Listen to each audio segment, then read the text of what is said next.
Shalom, welcome to the Jewish View. My name is Rabbi Simon with the Delmar Chabad Center, and together with us we have Steve Lefkowitz. Steve, how you doing, and what do you have up for today? You always have something interesting up your sleeve. Well, Nachman, I know I've been reading it in the Torah, especially in the book of Leviticus, I believe, is a great deal about the Mishkan and the sanctuary, and maybe you can give us a little input of what it is and what's the significance in terms of the relationship with Judaism and why this seems a great deal of emphasis in the book of Leviticus, and yet really when you talk about or biblical studies is really like sloughed over. We don't really know too much about it. Yeah, it's interesting. Well, the Mishkan, the actual building tabernacles in the end of Exodus, but then, like you say, all the sacrifices come out of Leviticus. Right, that's what I'm really referring to, right. And you're right, the truth, well, going backwards, saying that before we get to the details from your last question, of course, of what is the relevance for us, the practical idea is there isn't. The Mishkan was the temporary tabernacle in the desert when they came into Israel after the 40 years of wandering in the desert. They buried most of the holy artifacts, like the boards, for example, in Jerusalem, and it's down there somewhere today, so that we don't know about. That's what the Talmud talks about. The reason, like you say, is sloughed over, and no one knows that much about it, even though it could be delved with. It's not like nobody nowadays, but if a person did want to delve in, there are Gemaras, there's Talmud, there's all kinds of rabbinical learnings about this. But the problem is, like we say, we just almost answered it. It's impractical. Like I say, there's not the tabernacle. You can only bring sacrifices in Jerusalem.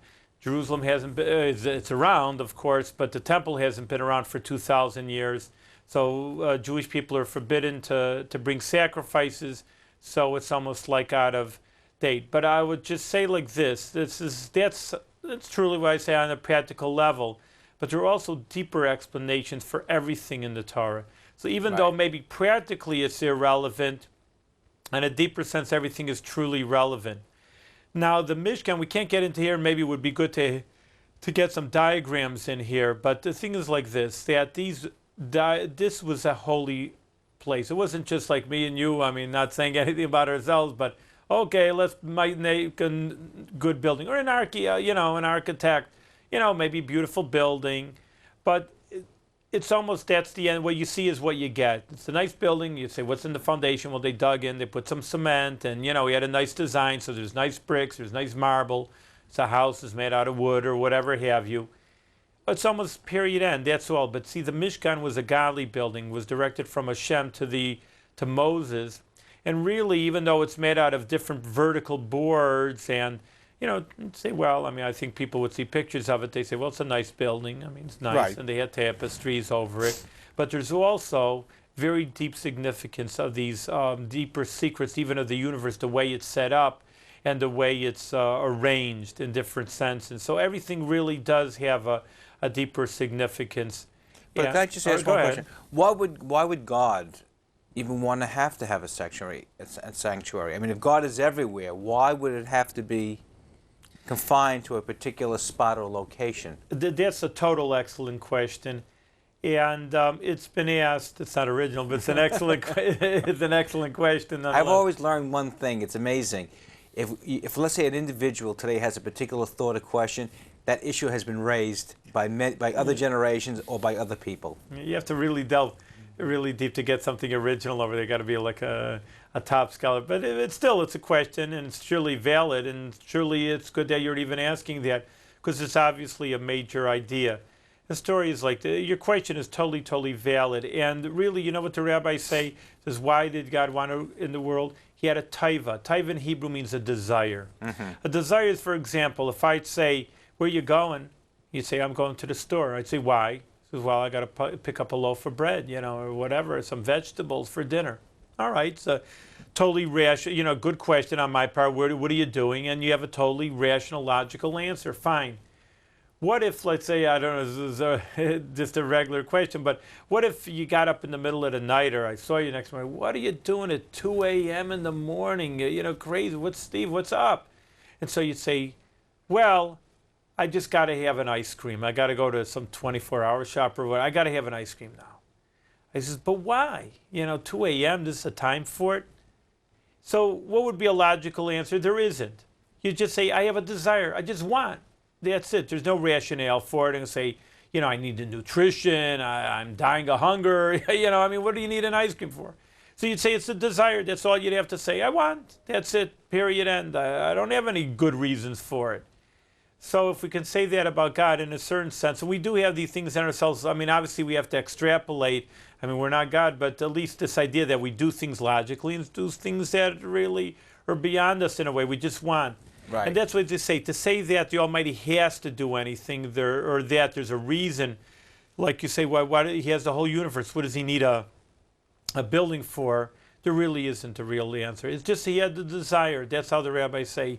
He just wanted to see himself in the lowest world. Really, the truth is there's myriads of worlds. God is just almost by definition, you'd have to say, is infinite. And we are the lowest world because we're such a finite world.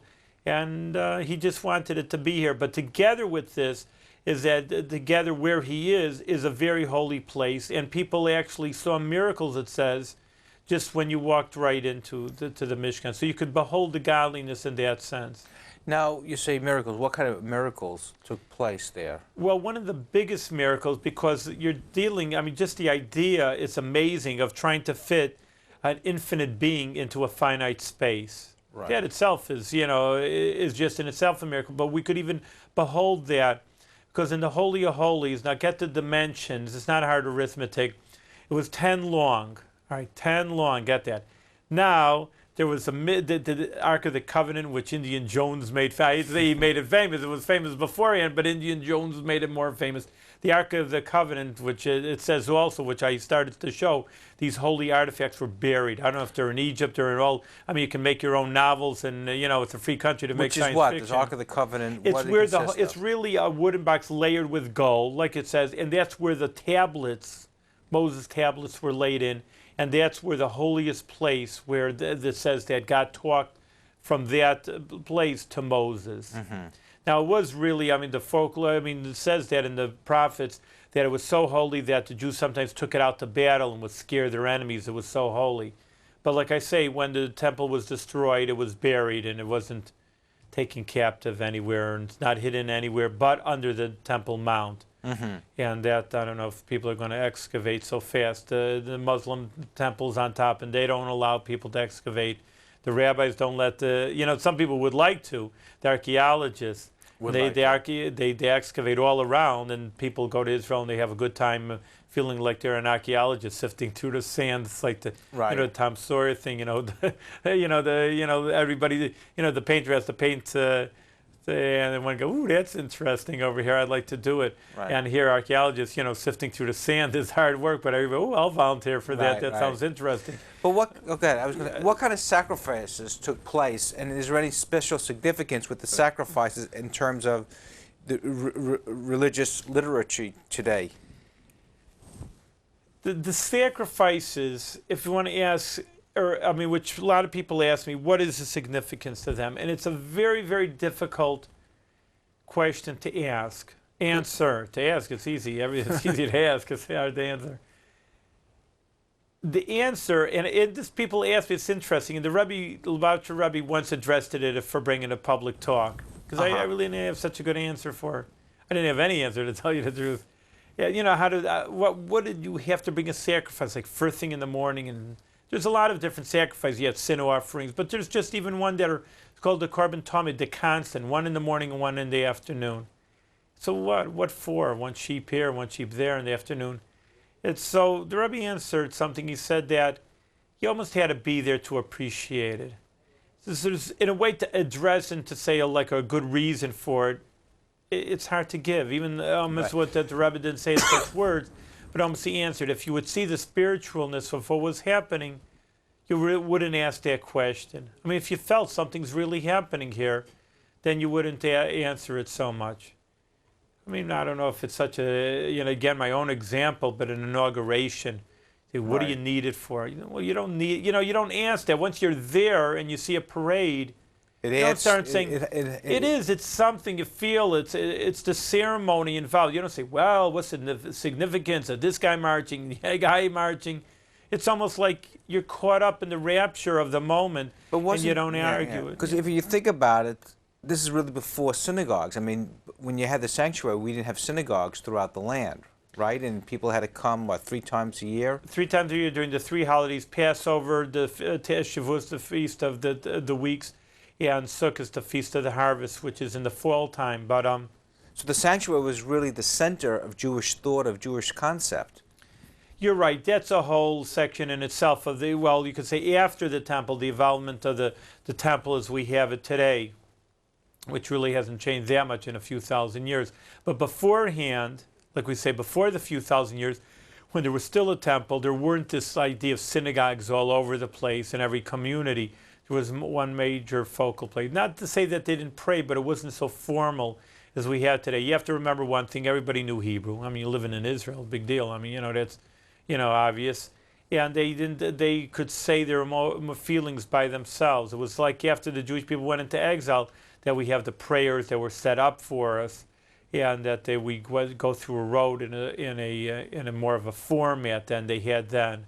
But then it was really, then the temple was really the sacrifices that were so powerful. But was there something with it when you have the different tribes and you have the different leaders? I think I read somewhere where, like every Shabbos or every Saturday, there would be the leaders of the various tribes would go to the sanctuary, or they would rotate. There was some kind of rotation. Well, there was the priests, the Kohen. Now, the people still say that the Kohanim today, they get the first Aliyah, the first call to the Torah on the Sabbath. But those people were on shifts. The whole process here was really a very big production of what was happening. The Kohanim, and like I say, the Kohen, the priests we have today, they come from this. They all come from Aaron back in the Bible, going even back to the Bible times. So these are all the sons of Aaron. Well, after a while, it's a very big family. After you get thousands of people, and therefore they had to be on shifts, which were called mishmar in Hebrew.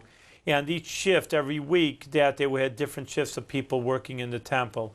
But like you say, in the holiday season, the busy holiday season, right, everybody was on call to work because all the Jews were there. They needed everybody. But during the year, obviously there was less action than the holidays. And what part of the sanctuary, what was the important role of the Levites? The Levites were the tribe of Levi, which comes from, just like the name says, from the third son of Jacob, which was Levi.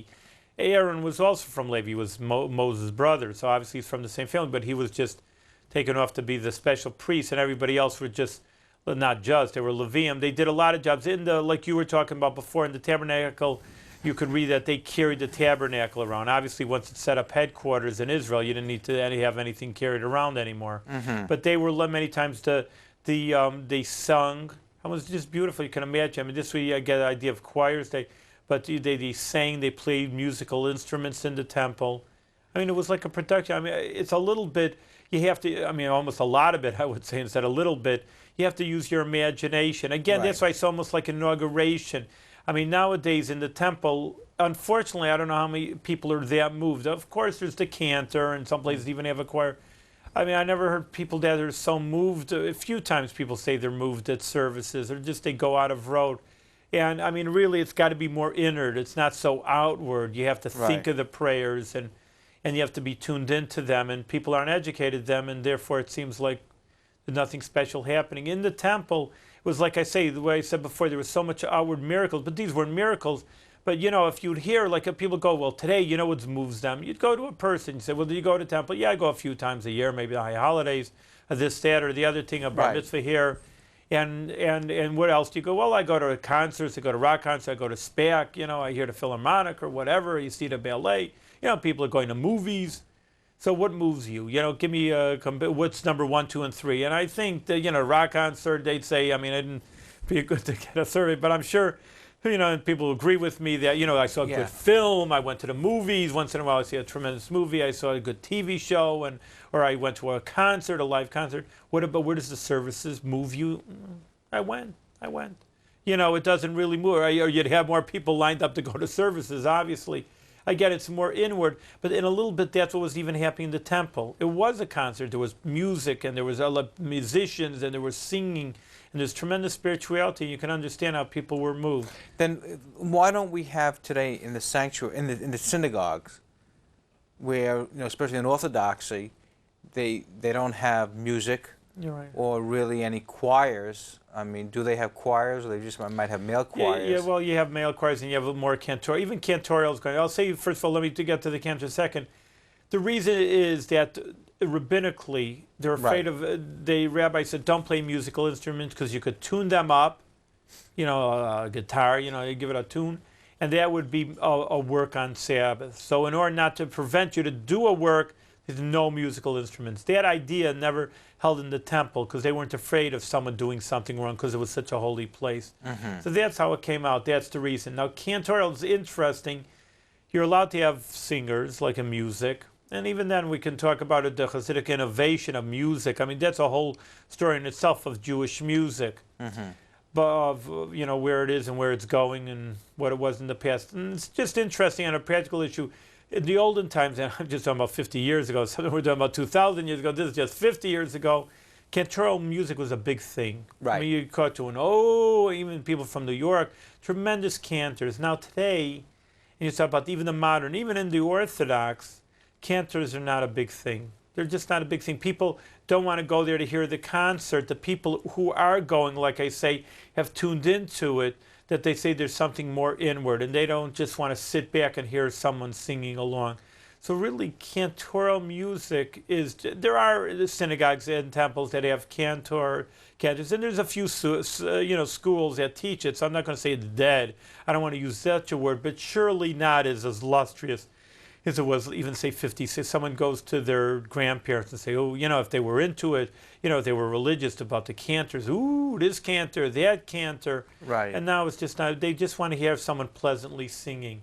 Again, because I think the main thing is just that people say if they want to go, they're going to have to get something from themselves out of it, something spiritual feelings. And outwardly, they're not going to feel anything, really. What is the Western Wall, and what is its importance today to Jews? There's a lot of significance to that. As we said, the temple has been destroyed. It's about 2,000 years ago now. And unfortunately... Because I read somewhere, just back to, that really the Western Wall, if you look architecturally, that really was not really part of the temple. It was like a wall outside the temple. Yeah, very good. See, well, we said the temple was destroyed 2,000 years ago by the Romans. Now, the Jewish legend, why is the Western Wall only standing? So it said that Hashem wanted that to stand as a remembrance. That's what the Medrash says. In any case, Medrash is what? It's like the homiletic stories about, not the laws, but like this, the little stories, the legends behind the Torah. All right. Now, like what you're saying, if you look at the Western Wall, and we talked about miracles and hidden miracles in the temple, and here's one, and these are people coming to me, these are even, engineers, people who know how to build things, of course. They're trained in it. And the people who go there, now you'll go there even just see pictures because there are enough pictures around. And we should again show a picture ourselves of it. It looks like a very big wall, but you're only really seeing half the wall. They built it because it's been layers of layers before Israel took over in 1948 or that there was 2,000 years of civilizations that all were occupying Jerusalem. And what you see is layered in that they just stopped really in the middle of the wall. Now there are archaeologists that can go. And they have, and you can go and see them. And if anybody visits Jerusalem and Israel, and you should know, I mean, we have a lot of viewers I know, and, there's the Jewish View, but I know people who talk to me, and I meet people, and they write and call me. There are non-Jewish viewers, so I am aware of that. And then I also am aware that Israeli statistics say that the majority of the visitors to Israel are non-Jewish. I mean, maybe you just think it may be an interesting fact to throw at somebody. Because you say Israel, the Jewish homeland, and they constantly say that, it's the home of other religions, and people are intrigued with Israel. So that has been a fact, and it's not lately, it's been onward for years that the majority of visitors are non-Jewish. So therefore, that's why I say, even to our non-Jewish visitors, I know that there are people who visit Israel, and many people, and they've come and told me about it, and you can go under this level, and there's many more rocks underneath. Now, these rocks... One person told me, these were engineers, so it's not like, they don't know what they're talking about. And they said there's one rock that they estimate is 60 tons. Now they say, wait, first of all, it's on a hill, Jerusalem. Second of all, they say with all the engineering, building Empire State Building, whatever, Twin Towers, whatever you want to say, the best, greatest feats of of engineering today to build great skies. They cannot lift up. There's nothing to lift up a 60-ton rock and place it there. Especially, and that's nowadays. You're talking with machinery. Right. And it's intriguing. That's what I'm saying. Even these hidden miracles that you could say today. And you can wonder, and I just, to give an invitation. I mean, it's there in Jerusalem. Go see it. I mean, if you're there, see it and see, because you see, okay, a bunch of rocks, you just see a building, and there's no cement there. Right. Just one rock on top of the other, and tremendous proportions. And how they lifted it up. I know there are also, of course, the pyramids. People are wondering, the ancients, the archaeology of the ancients, but in the Jerusalem also you have that with the Jewish temple, how they made that. But it's significant because it's interesting. It's almost what we were saying before. It is the last token of the temple. And again, I remember one person, and they weren't religious. I knew them as not religious. And they went to Israel. But, they were Jewish, and they went to Israel, like many Jews do. I mean, and they said, we went to the temple, and we started crying. I started crying. And I was telling myself, they didn't feel, another person said, oh, it's the Holy Temple, and I learned so much about it. This is the seat of Judaism. They weren't like a spiritual, religious fervor person. They went because they're Jewish, and you go to Israel. Says, I started crying. We were approaching the wall. And that person was even telling me, I was telling myself, it's just a wall. You know what I'm saying? It's like, ooh, I don't know if you see a Holocaust movie, something to cry about or something. But it's just a wall, that's all it is. So this person got very moved. Yeah, moved for just seeing, and that's all I could tell you. There's no big pictures, and there's no, there's, I don't know, there's no, like maybe architect, just saying that it's just a wall. But again, it's almost what I said before with sacrifices. See, that tips you off. There's something spiritual happening there. Certain things you can explain, and you should try to explain things as much as possible, and Judaism also holds that way. But certain things, that same with the temple, and there you can almost see it for yourself or feel it for yourself. There's something special happening there. You were talking about earlier about miracles that took place at the temple. Is that what they call the Beis HaMikdash? Yeah, the home of the sanctuary. Literally. You talk about miracles. Do you think miracles take place today? It's a good question. And surely miracles are not happening at a time like you read in the people know they. Well, it's the Exodus story, which we read on Passover. I know most of the people read the Haggadah.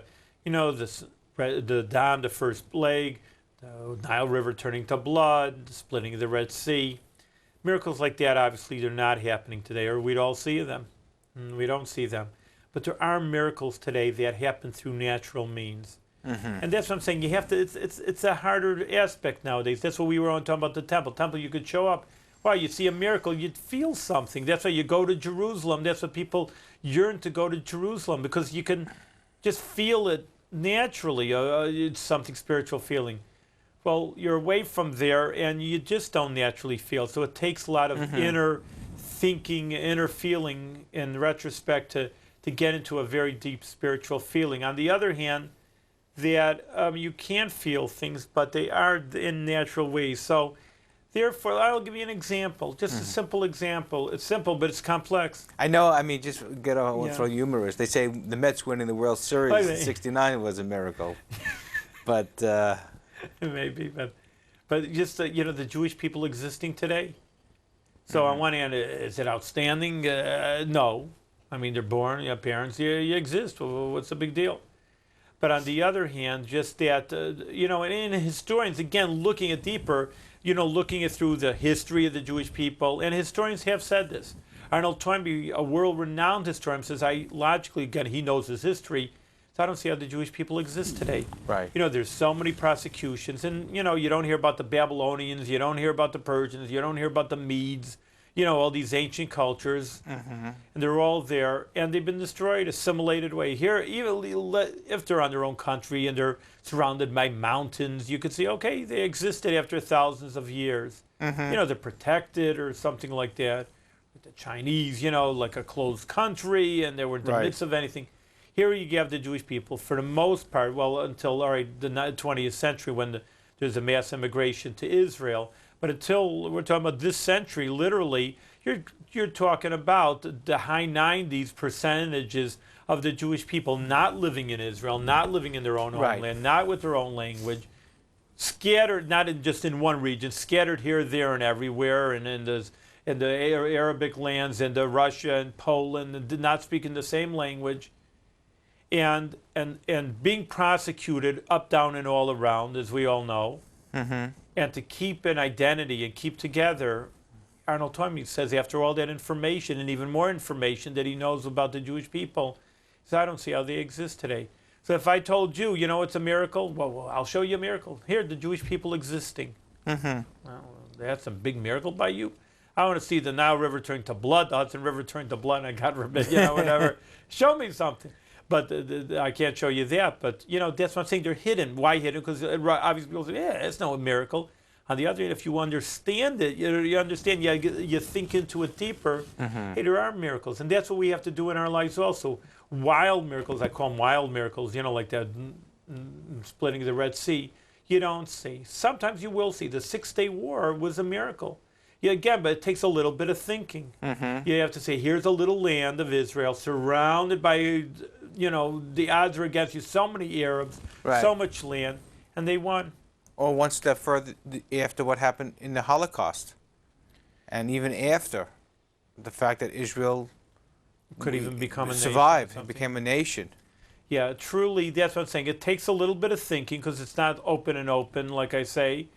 On the other hand, if a little bit of thinking sometimes, and you can see outstanding miracles. So that's what we have to think about today. But in the temple, we only have a few minutes. I mean, just saying that the temple, there were other ideas, deeper ideas that are relevant today. I did want to touch upon that. For example, we said there's no animal sacrifice date. They've been out of date for 2,000 years since the temple was destroyed. But here's one little idea that it let you chew over about maybe it could be relevant in an abstract sense. Every person has animalistic instincts. Right. Well, the Talmud says in certain ways we are like animals. I mean, even though that we're not evolutionists, we don't say my great-great-grandfather was an ape over there. I don't know if anybody else's was an ape. Mine wasn't. In any case, but on the other hand, in certain ways we are similar to animals. We eat and we drink, procreate like animals. The Talmud says clear. I mean, it's obvious. I mean, that's why it leads people to think we are like animals, but in certain ways we are. So it says that what we have to do is take not an animal like a sheep in our backyard, on our farm, and slaughter it, unless you want some lamb chops, but that's not as a sacrifice. What we have to do is sacrifice our animalistic instincts that we have to act like animals, because man can act like an animal, we all can, and use that for a holier sense and raise us up to a higher sense. Right. And that would be, in a certain sense, like an animalistic sacrifice. So there is like an abstract idea of how to make it relevant to us. And there's many ideas like this. But, what we always say, just to conclude, we just have a few seconds, Steve. It says show's over. But we have to leave with one good word. That's what the Jewish people are always hoping for the Mashiach, the Messiah, for, because he will build a third temple, and then we'll be able to see everything we're talking about, these special sacrifices, and we'll be back in Jerusalem with all the Jewish people with the third temple. Well, thank you very much, Steve. Thank you.